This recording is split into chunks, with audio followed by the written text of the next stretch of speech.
Hello there and welcome back. Today I want to talk about a very serious problem in the MBTI community, and that is the MBTI. You've seen Indiana Jones, right? You know how every room he goes into is just full of booby traps that are there to throw him off guard or to catch him or to kill him. The same can be true about MBTI and the booby traps laid within the community and the people and our own minds that are completely separate from this whole MBTI framework. We have these booby traps, and I want to let you know, one, what they are, and two, what we should do about them. So, without further ado, let's go ahead and dive into these different MBTI booby traps. Number one, I think all of us can agree that one of the most obvious booby traps of MBTI is that of stereotyping. Oh, you're an ISTJ, you're boring. Oh, you're an ENFP, you're a flower child. Oh, you're an ENTP, all you want to do is debate all day. Oh, you're an ISFJ, ah man, like you just think about family and blah blah blah blah blah, and like, no. These stereotypes have nothing to do with people or type, they are just stereotypes. Yes, there are always some truths to stereotypes. However, the minute that you use a stereotype to help you understand a person's type, you're not going to know their right type because you're going to stereotype them and you're not going to really understand them or the way that their mind works. Number two goes hand in hand with stereotyping, behavioral typing. So, type has literally nothing to do with behavior. Yes, behavior is an outcome of mental processes in your mind that take all the information that you have and create an action or a choice based off of what's going on in your mind. However, type does not indicate behavior, and behavior does not indicate type. And as soon as you start to do that, as soon as you take someone's behavior or choice that they make and try to use it as a way to explain their type, you're going to run into issues. And now I'm not saying that all behavior is completely separate from the type or the cognitive function. However, what I am going to say is that your personal experience, your memories, your life that has gone in the direction that it has gone has led you to make certain decisions and to value certain things and to create or to make certain actions based off certain situations. And that is outside of MBTI. What MBTI does is explains what your mind processes were that helped you come to these conclusions. How did you come to this conclusion? Because we all could take a drink of coffee, right? We all could go for a walk. We all could, no matter what type you are, have trouble going outside. We all could have trouble with social interactions, having social anxiety. Your type does not indicate those kind of behaviors. It might indicate something such as how quick you are to answer. However, it might not. You might be quick to answer because it's something that you thought about recently, or you might be quick to answer because you just want to take on the task ahead. And really, you have to understand the why behind the behavior, not the behavior itself. So, take away behavioral typing altogether. It's not going to work. It's flawed in and of itself. How do you overcome such a booby trap? You look at the way the mind is processing the why, the how they come to conclusions, what processes they're going through, what they're showing you and what you're not seeing. And it's a very complicated process and it's not absolute. And so behavioral typing is just, it's not going to work very well. Number three, explaining yourself by your type. And what I mean by this is because you say, oh, I'm an ENFP, so that's why I do that. Well, yes and no. You know, your behavior might be a little bit determined by your type to some degree, but it goes hand in hand with behavioral typing. When you say, you know, I do this because of my type, You're taking away your personal responsibility for doing that action. So stop that right now, you guys. If you say you do anything because it's your type, one, stop right there because you're full of it. And two, realize how it is that you're actually doing that and not what it is that you're doing. You don't do something because of your type. It's how you decide to do it and how the process works in a particular order that gets you to that point, okay? It has nothing to do with the behavior that you're doing. The second half of this is letting your type explain why you act in a certain way so as you don't have to change it. A major problem that I see with people is they say, oh, this is my type, that's why I am the way that I am, and then they don't change. And then for years, they do not change, and they say, oh, I'm just this type, like this is why I am the way that I am. And they're not trying to grow or become better or develop themselves. They're just trying to explain away themselves. So do not use MBTI as a way to explain your weaknesses and then do nothing about it, okay?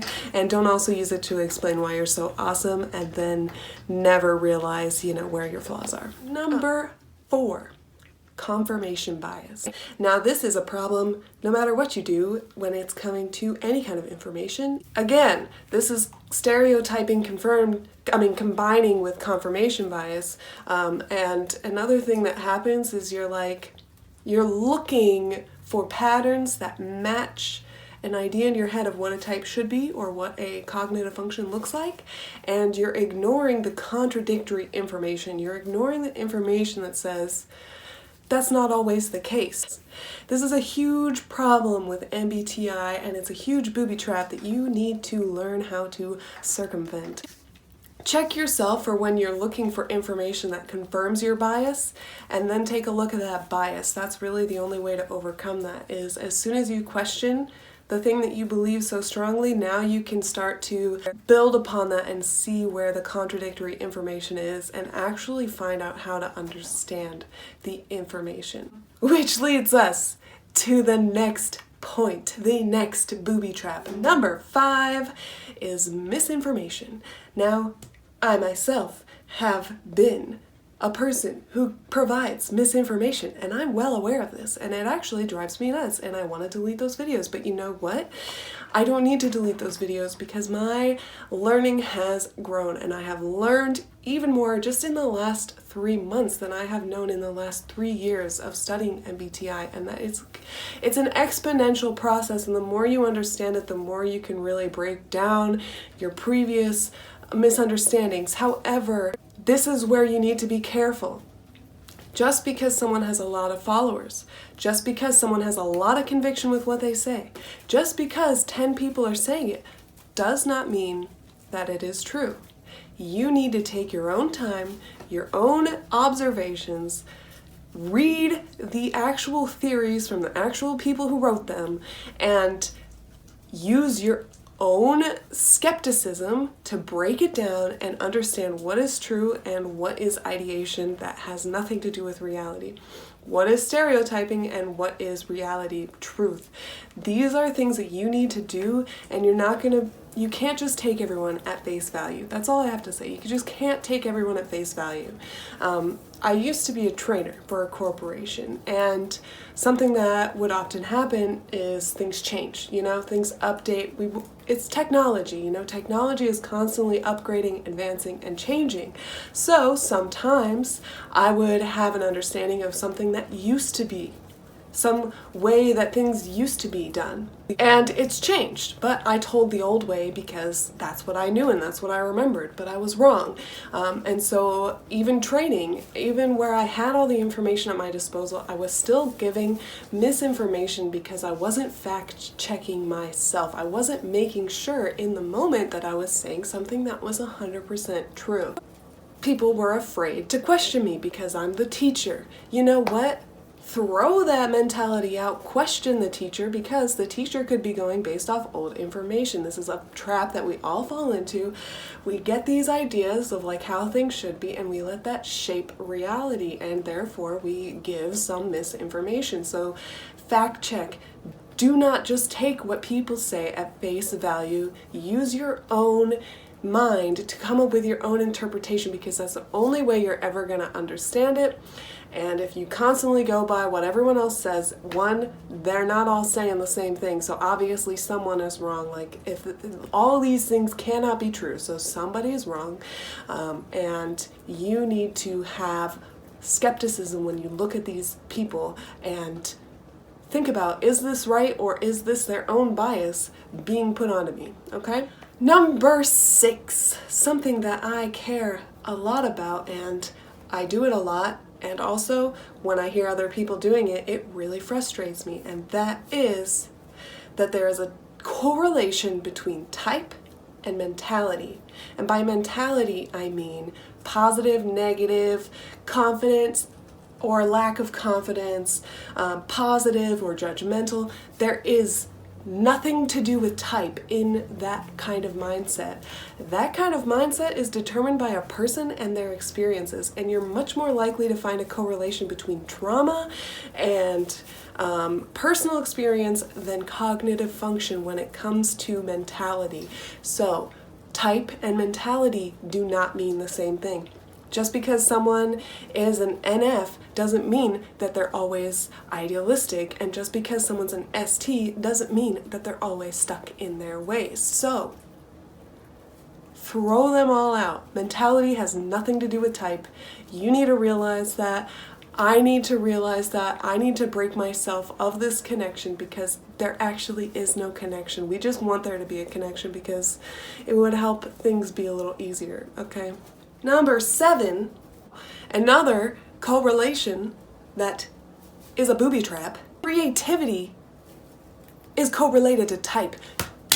No! Creativity has nothing to do with your type. Creativity has to do with how you use the tools that you have. Yes, some types might tend to be more interested in quote-unquote standard creative activities, such as writing or music or whatever. But somebody's type does not determine their interests or what they're creative with or if they can be creative. I've seen ISTJs come up with wildly creative ideas, and I've seen ENFPs such as myself get stuck in their ways. It happens.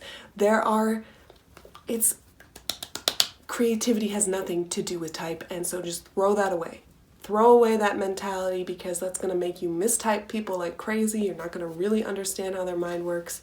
Creativity does not equal type, okay? I'm done. That just really frustrates me, because something that I really hate hearing is when somebody says, oh, I'm not creative because I'm an ISTP, or oh, I'm not creative because I'm an INTJ.